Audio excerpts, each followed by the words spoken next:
மேலும் சிவபெருமான் அருளிய உபதேசங்கள்ல இருந்து திருமால் மந்திரத்தையும் அதை கடைபிடிக்கும் முறைகள் எல்லாத்தையும் உணர்ந்தார். பின் பிரம்மதேவர் சிருஷ்டியில் வாழும் உயிர்கள் அறவழியில் நடந்து மோட்சம் அடையும் வழியை போதிக்குமாறு சிவபெருமான் வேண்டி அருளினாரு.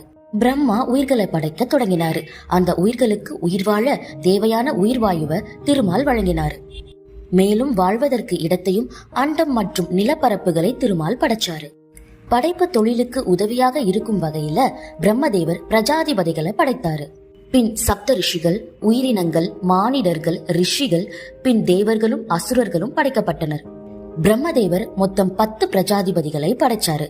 மரீசி, அத்திர, அங்கிரசர், புலஸ்தியர், புலகர், கிருது, வசிஷ்டர், தக்கன், பிருகு, நாரதர் போன்றவர்கள் பிரம்மரால படைக்கப்பட்டவர்கள்.